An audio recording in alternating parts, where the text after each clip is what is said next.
नमस्कार साथियों, मैं आर के रत्नाकर। आज मैं आपको बताने आया हूँ कि अगर आप किसी कमेटी के सदस्य बनना चाहते हैं, चाहे आपका स्कूल पीएसबी से एफिलिएटेड हो या नहीं हो, तो इसके लिए आप कैसे अप्लाई कर सकते हैं।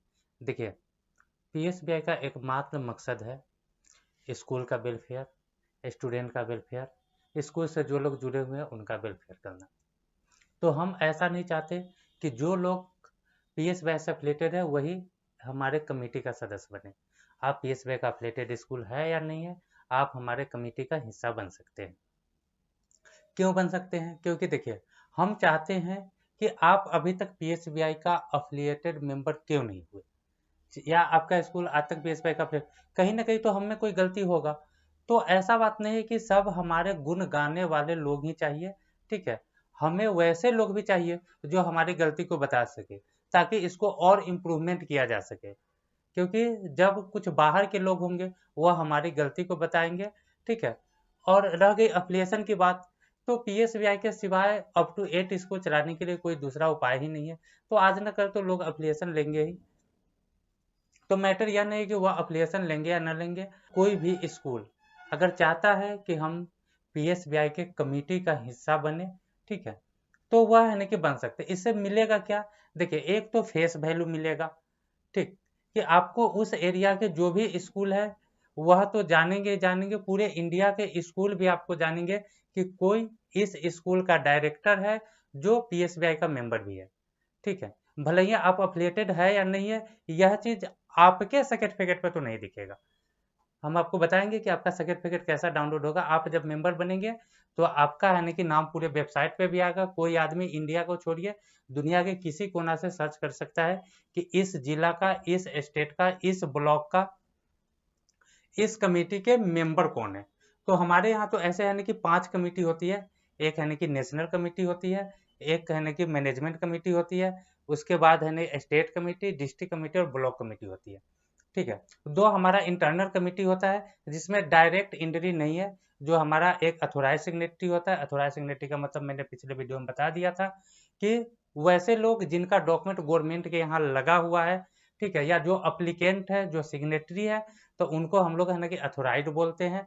और एक होता है गवर्निंग बॉडी, ठीक है, तो उसमें डायरेक्ट एंट्री नहीं है। वो मैनेजमेंट कमेटी या नेशनल कमेटी, चाहे अच्छे लोग जब मिलते हैं तो वह गवर्निंग बॉडी में आते जाते हैं। अगर फिर कभी लगता है कि इनको सिग्नेटरी बना दिया जाए तो बना दिया जाता है, तो वह एक अलग बात है। लेकिन अभी हमारे पास मैनेजमेंट कमेटी पूरा फुल हो गया हुआ है, तो मैनेजमेंट कमेटी के किसी भी पोस्ट पर कोई अप्लाई नहीं करेंगे, ठीक है। उसके बाद नेशनल कमेटी का चयन होता है, वह स्टेट कमेटी वाले लोग चुनते हैं, तो उसमें कोई डायरेक्ट अप्लाई नहीं करेंगे। आपको अगर अप्लाई करना है तो आप स्टेट कमेटी में कीजिए, डिस्ट्रिक्ट कमेटी में कीजिए, और आप ब्लॉक कमेटी में कर सकते हैं। आपका काम क्या होता है? आपका काम होता है कि अगर आप स्टेट कमेटी है तो डिस्ट्रिक्ट लेवल का कमेटी आप है ना कि बनाए, और जो डिस्ट्रिक्ट लेवल का उनका काम होता है कि ब्लॉक लेवल की कमेटी बनाए। जो ब्लॉक लेवल पे है वह उनका काम होता है कि और सदस्यों को इससे जोड़े। इसमें हमको है ना कि अब हम ऐसा कर क्यों रहे हैं?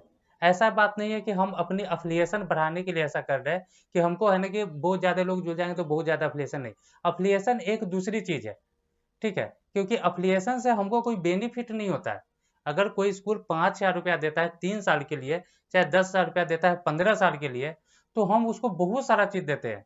और जितना डिजिटली चीज देते हैं उसमें हमारा उतना, उससे ज्यादा भी खर्चा कभी कभी गिर जाता है। तो उसके लिए हमको है ना कि नहीं चाहिए, ठीक है। हमको ऐसा बात नहीं कि आप अफिलिएशन है ना करा लीजिएगा। देखिए, हमारा एम्प्लॉय आपको अगर कॉल करता है, चाहे पीएसवाई का कोई भी आदमी अगर आपको कॉल करता है, तो उसको अपना 10% का प्रॉफिट है। इसके लिए वह आपको है ना कि थोड़ा सा है ना कि प्रेशर करता है। नहीं तो है ना कि काउंसिल की तरफ से कोई प्रेशर नहीं है। अफिलिएशन हो या ना हो, काउंसिल की तरफ से कोई प्रेशर नहीं है। हाँ, काउंसिल की तरफ से है ना कि हम लोग चाहते हैं कि जितना ज्यादा से ज्यादा मेंबर हो, अफिलिएट हो ना हो इससे कोई मतलब नहीं है। अगर जो लोग अफिलिएट होते हैं उनको फैसिलिटी मिलती है, जैसे वेबसाइट हो गया, स्कूल मैनेजमेंट सॉफ्टवेयर हो गया, बच्चों के लिए ऑनलाइन क्लास हो गया, गार्जियन के लिए ऐप हो गया, टीचर के लिए ऐप हो गया, स्कूल मैनेजमेंट के लिए ऐप हो गया। तो हम लोग ऐप वगैरह, वेबसाइट, मतलब कि जो भी एक स्कूल को चलाने के लिए जो चीज़ डिजिटली चाहिए, जो आपको बाहर से खरीदना पड़ता है, तो वो हम लोग दे देते हैं। और इसी में हमारा उतना पैसा चला जाता है, उससे कभी कभी ज़्यादा भी चला जाता है। तो ऐसा बात नहीं कि आप अफिलिएशन लीजिएगा उसके बाद ही आप मेंबर बन सकते हैं, बिना अफिलिएशन का भी आप है ना मेंबर बन सकते हैं। हम लोग चाहते क्यों है मेंबर बनाना? मेंबर बनाना इससे चाहते हैं कि देखिए, हम लोग बिहार में फरवरी में राज्य स्तर का एक सम्मेलन करने जा रहे हैं। क्यों करने जा रहे हैं? इसलिए करने जा रहे हैं ताकि पूरे बिहार के लोगों को, मैंने स्कूल वाले को तो पता चलेगा, बिहार के लोगों को भी यह पता चले कि जो फैसिलिटी हमारा गवर्नमेंट स्कूल देता है वही फैसिलिटी प्राइवेट स्कूल भी देगा और टीसी भी देगा। और उस टीसी से हमारा कहीं भी एडमिशन हो जाएगा तो हम प्राइवेट स्कूल में पढ़ाए या सरकारी स्कूल में पढ़ाए, हमारे स्टूडेंट को ज़्यादा फर्क नहीं पड़ता। क्योंकि हो क्या रहा है कि जो स्टूडेंट गवर्नमेंट स्कूल में एडमिशन कराए हुए हैं वह प्राइवेट स्कूल में आधार कार्ड जमा नहीं करते, और प्रॉब्लम वहाँ पे यह हो जाता है कि वह यूडाइस फुलफिल नहीं कर पाते। तो ऐसा करके कुछ प्रॉब्लम है, ज़्यादा प्रेशर होते हैं पर भाग जाता है, डीओ कहता है कि जबरदस्ती तुम यूडाइस फुलफिल करो। तो ऐसा करके हम लोग पूरे यानी कि बिहार को यह बता देंगे, माने कि ऐसे लोगों को बुलाया जाएगा, हमारे बात को कोई नहीं मानेगा, आपके बात को नहीं मानेगा, हम ऐसे लोगों से उसको बुलवाएंगे। माने कि हमारा जो बजट होगा लगभग 40 लाख रुपए का होगा, क्योंकि बिहार का है ना कि पूरे बिहार को एक साथ है ना कि बुला करके और है ना कि सम्मेलन कराने का है ना कि बजट है ना कि ठीक ठाक होगा। तो हम चाहते हैं कि उतना सारे लोग रहेंगे ताकि अगर 5 या 10 साल स्कूल को इकट्ठा करके बुलाना है, ताकि अगर किसी ऐसे रिस्पॉन्सिबल आदमी को बुलाया जाएगा जो है ना कि हाईली है ना कि रिस्पॉन्सिबल है, ठीक है, जिनको है ना कि सब बढ़िया से जानता है, तो वैसे व्यक्ति को बुलाने के लिए हम 10 स्कूल को इकट्ठा करके थोड़े बुलाएंगे। उसके लिए तो 5-10 साल लोग हमको चाहिए, 5-10 साल स्कूल है ना डायरेक्टर प्रिंसिपल चाहिए। तो इसीलिए हम बिहार में कमेटी बनवाना चाहते हैं। झारखंड का एक प्रॉब्लम है, तो है ना कि बस है ना सेम प्रॉब्लम कि वहाँ के स्कूल को आरटी यूडाइस वगैरह जल्दी नहीं मिल पाता है, तो वहाँ पर भी लोगों को इकट्ठा करें ताकि हमारे एक कॉल से है ना कि लोग आ सके। क्योंकि अगर मान लेते हैं कि बिहार में हमारा है ना कि लगभग 4-5 हजार स्कूल है, यूपी में 10 साल प्लस स्कूल है, लेकिन 10 साल स्कूल को डायरेक्ट तो कंटेक्ट नहीं किया जा सकता है ना। उतना के लिए अगर हम इम्प्लाई भी हायर करेंगे तो हमारा बहुत ज़्यादा कॉस्ट गिरेगा। एक इम्प्लाई अगर एक दिन में अगर 100 आदमी को कॉल करेगा तो 1000 को कॉल करने में कम से कम हमको 10 दिन लगेगा, और 10,000 आदमी को कॉल करने में 3 से 4 महीना मेरा बीत जाएगा। अगर 4 महीना बीत जाएगा तो 50,000 रुपया उसका सैलरी हो गया। कितने लोगों का फोन लगेगा, कितने को नहीं लगेगा, कितना का स्विच ऑफ होगा, कितना बिजी होंगे। तो हम कॉस्ट कटिंग भी करना चाहते हैं। तो इसलिए चाहते हैं कि अगर वहाँ पे हमारा अगर डिस्ट्रिक्ट लेवल का कमेटी हो तो हम डायरेक्ट डिस्ट्रिक्ट को बता दें या फिर स्टेट को बता दें, स्टेट वाले डिस्ट्रिक्ट को बता देंगे, डिस्ट्रिक्ट वाले ब्लॉक को बता देंगे।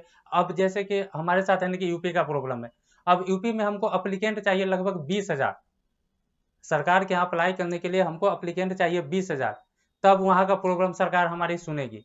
अब 20,000 आदमी को इकट्ठा करना न तो मेरे बस की बात है और न मेरे है कि संसाधन में आता है। ठीक है, उतना रुपया हम खर्चा करके न तो मीडिया ऐड करके भी उतना आदमी इकट्ठा नहीं कर सकते। इसलिए कमेटी बनवाएंगे, जो लोग स्टेट में बनेंगे उनको बोलेंगे कि आप डिस्ट्रिक्ट में बनाइए, जो लोग डिस्ट्रिक्ट में बनेंगे उनको बोलेंगे कि आप ब्लॉक के लेवल को जोड़िए, कम से कम एक जिला से 200 स्कूल, तब जाकर के 15,000 के आसपास होगा। तो उतना सारा लोग हमको चाहिए, कहीं कि जब तक कि उतने लोग सिग्नेचर नहीं करेंगे ना तब तक ये सरकार नहीं सुनेगी। ये क्योंकि सरकार को सुनाने के लिए वह है ना कि धीमा वाला साउंड नहीं चाहिए, है ना कि बहुत बड़ा है ना कि डीजे साउंड वाला है ना कि लगा के सुनाना पड़ेगा। इसलिए 10-20 हजार स्कूल को इकट्ठा करना आम बात नहीं है, और बिना इकट्ठा किए यूपी का प्रॉब्लम ना सॉल्व होगा और ना झारखंड का प्रॉब्लम सॉल्व होने जा रहा है। तो ऐसे ही हमारा है ना कि जिस एरिया में ज्यादा स्कूल है उस एरिया में हम लोग कर रहे हैं। अब आप सोचिएगा कि अभी हम क्यों कर रहे हैं? अभी हम इसलिए कर रहे हैं ना कि हमको है ना कि अब है ना कि यूपी का लगभग सारा प्रॉब्लम खत्म हो गया, राम मंदिर बन गया, उसके बाद है ना कि जो आपका सेंटर का इलेक्शन था वो खत्म हो गया, बाई इलेक्शन जो अभी हो रहा है वो भी लगभग खत्म हो जाएगा। तो 3-4 दिन में हम है ना कि बहुत जल्द आपका जो भी है ना प्रपोजल वगैरह है वह दे देंगे, और जो भी लोग अप्लाई करेंगे और जो लोग भी हमारे कांटेक्ट में उन लोग से संपर्क करके इस काम को शुरू कर दिया जाएगा, ताकि 1 आध महीना में कंप्लीट करा के सरकार के यहाँ है ना कि उस चीज़ को है ना कि फुलफिल किया जाए, ताकि जो आगे जो है ना कि सेशन आएगा तो उस सेशन में हमारे है ना कि जो भी मैटर है उस पर थोड़ा सा चर्चा हो जाए, ताकि लोग को लगे कि हाँ कुछ हो रहा है, ताकि आपका भी है ना कि सेशन आ रहा है, आप भी है ना कि जम के काम कर सके। तो ऐसे ही सारे स्टेट का कुछ ना कुछ प्रॉब्लम है, तो वहाँ पे जब कमेटी होगी तब तो हम अच्छे से काम कर पाएंगे, क्योंकि सारे स्कूल से कंटेक्ट करना तो संभव है नहीं। तो हम लोग भी चाहते हैं कि जो भी है ना कि लीडरशिप टाइप के लोग हैं वो लोग आकर के है ना कि इस कमेटी को ज्वाइन करें और हमारे साथ है ना कि काम करें। देखिए, ये बोर्ड हमारा नहीं है और न ही यह प्रॉफिटेबल सेक्शन है, नहीं इससे मेरा घर चलता है। ये बोर्ड हम सबका होगा, जिस दिन होगा सीबीएसई की तरह आईसीएसई की तरह जाना जाएगा। उसके बाद जैसे ही यह सब मेरा काम खत्म होगा तो हमको गर्मी छुट्टी में है ना कि पूरे इंडिया में हैंड रिटेन एग्जाम कराना है। ठीक है, एक हैंड रिटेन कंपटीशन कराएंगे ताकि इंडिया लेवल के लोग पीएसवाई को जाने। जब तक कि वर्ड ऑफ माउथ नहीं होगा, लोग नहीं जानेंगे, तब तक कि डायरेक्टली आपके यहाँ एडमिशन कराने के लिए नहीं आएंगे। तो हमको अपना वर्चस्व जनाना है कि हम अगर अप टू 8 स्कूल में चलाते हैं तो हम अपने आप में ब्रांड है। तो ये सब चीज के लिए कमेटी बनाया जा रहा है ताकि जितना है ना कि ज्यादा लोग होंगे उतना वर्ड ऑफ माउथ होगा, उतना काम ज्यादा होगा। अब है ना कि बहुत सारे लोग सोचे कि इससे प्रॉफिट क्या होगा। तो एक तो आपको फेस वैल्यू मिलेगा, लोग आपको जानेंगे। प्लस है ना कि जब भी कोई डीओ या बीओ आएगा तो एक स्कूल को तो वह है ना कि मैंने ऐसे ही झाड़ झपेट कर देता है, चाहे है ना कि जो भी कुछ ताला मारने का धमकी, चाहे कुछ भी नोटिस वगैरह दे देता है। लेकिन जब अगर एक स्कूल को अगर नोटिस देता है, 20 स्कूल अगर इकट्ठा हो जाएगा तो नोटिस उसका ऑटोमेटिक रिवर्स हो जाएगा। हम जानते हैं कि यह परमानेंट सोल्यूशन नहीं है, लेकिन जब तक ये परमानेंट सोल्यूशन नहीं होता है, इस चीज पे है ना कि काम किया जा सकता है। तो एक साथ रहिएगा। जबकि हम लोग स्कूल में खूब पढ़ाते हैं, एकता में बल है, एकता में बल है। जबकि है ना कि आप एक होना नहीं चाहते, और हम चाहते हैं कि आप लोग एक हो जाइए, ताकि हमको भी काम करने में मजा आएगा। और हम वहाँ पे है ना कि निश्चित रूप से काम कर रहे हैं। ऐसा बात नहीं कि हम 2 महीना पहले या 3 महीना पहले वहां से आ गए थे तो हम बैठे हुए हैं। हम पूरा प्लानिंग बना रहे कि कैसे कैसे करना हो। और नहीं तो इस कमेटी को फरवरी मार्च में बनना था, क्योंकि जो भी पहले से जो लोग हैं उनका 31 मार्च को खत्म होता है। और अभी भी जो आपको सर्टिफिकेट मिलेगा तो वह 31 मार्च 2026 को खत्म होने वाला मिलेगा। लेकिन यानी कि 2 साल एक्सटेंड किया जा सकता है, यानी कि 2 साल तक यानी कि टाला जा सकता है। तीसरा साल कोई भी व्यक्ति 3 साल से ज्यादा एक पोस्ट पे नहीं रहते हैं। हाँ, उनको अगर सेम पोस्ट पे रहना है तो फिर से उनको चुन के आना पड़ेगा। लेकिन अभी आपको डायरेक्टली है ना कि कमिटी में मेंबरशिप मिल जाएगा जो पोस्ट खाली है। तो इसको अप्लाई कैसे करना है? तो अप्लाई करने के लिए आप सबसे यानी कि नीचे आएंगे तो आपको यूजफुल लिंक पे एक कमिटीज का ऑप्शन दिखेगा। देखिए, सबसे नीचे आइएगा तो यूजफुल लिंक पे कमिटी का ऑप्शन दिखेगा। तो जब आप इस पे जाइएगा तो आपको यहाँ पे 2 ऑप्शन मिलेगा, एगो सर्च मेंबर, एगो बीकॉम मेंबर। तो बीकॉम मेंबर पे फॉर्म भरने के लिए पहले हम सर्च मेंबर पे जा करके इस चीज को चेक कर लेंगे कि किस कमिटी में किस पोस्ट के लिए है ना कि जगह है। क्योंकि देखिए, चेयरमैन, सेक्रेटरी, प्रेसिडेंट जो भी होगा एक ही होगा। तो पहले हम डिजिग्नेशन है ना कि सिलेक्ट करते हैं। देखिए, इस पर डिजिग्नेशन में क्या क्या होता है? President, chairman, secretary, treasurer, 4 post. और चारों का वाइस होता है, और उसके नीचे एक मेंबर होता है। मेंबर एक कमिटी में कितने सारे लोग भी हो सकते हैं, लेकिन जो डिजिग्नेशन है वह 8 ही होगा। 4 में आपको चेयरमैन, सेक्रेटरी, ट्रेजरर और है ना प्रेसिडेंट, और 4 में इसी का वाइस।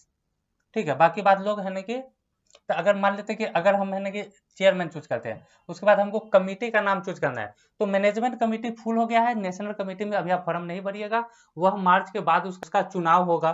तो है ना इसका फॉर्म मार्च में, क्योंकि इसको स्टेट वाले लोग चुनते हैं। देखिए, यहाँ पे कुछ भी बायोस नहीं है, ठीक है, जो भी है ट्रांसपेरेंसी के साथ होता है। तो आप लोग स्टेट, डिस्ट्रिक्ट या ब्लॉक में ही अप्लाई कीजिएगा। तो आपको अगर किसी भी कमेटी में अगर अप्लाई करना है तो उससे पहले आप एक बार सर्च मार के देखिए। जैसे कि हमने स्टेट कमेटी, तो स्टेट कमेटी में हमको पूछता है बिहार, झारखंड या वेस्ट बंगाल। यानी कहने का मतलब है कि अभी 3 ही स्टेट से लोगों ने अप्लाई किया है। अगर जैसे जैसे अप्लाई करते जाएंगे या स्टेट है ना कि ऑटोमेटिक खुलता जाएगा। तो अगर मान लेते हैं कि हमको है ना कि बिहार का देखना है, तो है ना कि बिहार का चेयरमैन में 2 आदमी यहाँ पे दिख रहे हैं, जो गलत है। एक आदमी को चेयरमैन का सर्टिफिकेट मिल गया होगा, दूसरा आदमी ने गलती से अप्लाई कर लिया है। इसमें सिर्फ एक नंबर ही होना है। अगर आपका नाम 2 नंबर पे आता है, ठीक है, तो इसका मतलब है कि आपको यह पोस्ट नहीं मिलेगा। अगर आपने प्रेसिडेंट, चेयरमैन, सेक्रेटरी या ट्रेजरर में अप्लाई किया है, चाहे इसी चारों का वाइस अप्लाई किया है, अगर आपका नाम 2 नंबर में आ गया तो आपको नहीं मिलेगा, क्योंकि पहले जो अप्लाई किया उसका 1 नंबर में है और उसको सर्टिफिकेट मिल चुका होगा। उसको एक सर्टिफिकेट भी मिलता है, मैं आपको बता दूंगा कैसा सर्टिफिकेट मिलता है। तो यह गलत है। लेकिन अगर मान लेते हैं कि चेयरमैन के बदला में अगर हम सेक्रेटरी सर्च करते हैं, तो देखिए सेक्रेटरी में एक आदमी ही है। अगर दूसरा आदमी कोई सेक्रेटरी में अप्लाई कर देगा तो इसके अंदर नीचे आ जाएगा, तो उसको नहीं मिलेगा। उसको पोस्ट बदला जाएगा, या कमेटी का नाम चाहे पोस्ट का नाम बाई कॉल करके उनको समझा करके कोई दूसरा पोस्ट दे दिया जाएगा। ठीक है, तो ये आप समझ गए कि आपको सर्च कैसे करना है। अगर आपको है ना कि स्टेट कमेटी के बाद अगर डिस्ट्रिक्ट कमेटी का सर्च करना है, तो है ना पहले आप है ना कि स्टेट सर्च कर लेंगे। जैसे कि हम है ना कि झारखंड सर्च किए, तो झारखंड में जिस जिस डिस्ट्रिक्ट में अप्लाई हो गया होगा, इसमें सिर्फ बोकारो में अप्लाई हुआ है। यानी कि बाकी डिस्ट्रिक्ट में आप किसी भी पोस्ट के लिए अप्लाई कर सकते हैं। अगर बोकारो में देखना है तो बोकारो का आप सारा डिस्ट्रिक्ट देख लीजिएगा, तो इसमें सेक्रेटरी हो गया हुआ है। अब हम इसमें है ना कि देख लेते हैं कि बोकारो में है ना कि चेयरमैन हुआ है कि नहीं। नहीं, बोकारो में चेयरमैन नहीं है। No record found as the selected category, मैंने कि इस कैटेगरी में नहीं है, तो आप इसके लिए अप्लाई कर सकते हैं। तो ऐसे करके है ना कि इसका अप्लाई होगा। जब अप्लाई हो जाएगा तो इसको सर्टिफिकेट मिलेगा। और हम चाहते हैं कि हर जिला में एक आदमी को हम एज ए एम्प्लॉय हायर कर ले। तो है ना कि जिसके पास भी एक आदमी होगा तो हम उसको है ना कि 10,000 रुपया के सैलरी पर प्लस है ना कि कुछ है ना कि टीए डीए वगैरह मिला करके 12-14 हज़ार रुपया के सैलरी पर उसको है ना कि अपने कंपनी की तरफ से हायर करवा देंगे। यानी कि एक व्यक्ति को एक जिला में रोजगार हम दिलवा देंगे या दे देंगे। ठीक है, तो बस यही आपका काम है कि आप है ना कि टोटल नीचे से ऊपर तक कमेटी बना दीजिए और एक आदमी को उस जिला में है ना कि हायर हम लोग कर लेंगे। तो एक आदमी को आपके तरफ से उसको नौकरी मिल जाएगा, आपका अपना हो चाहे आपका पराया हो। आप जिसको रिकमेंडेट कीजिएगा उसको हम लोग है ना कि एक आदमी को जॉब दे देंगे। ठीक है, उसकी सैलरी ठीक ठाक होगी। वह साल में 2.5-3 लाख रुपया, 3 लाख रुपया कम से कम कमा लेगा, यानी कि 25,000 रुपया एवरेज उसकी सैलरी हो जाएगी। तो यह हो गया। अब आपका है ना कि सर्टिफिकेट कैसा होगा वह चीज दिखा देते हैं।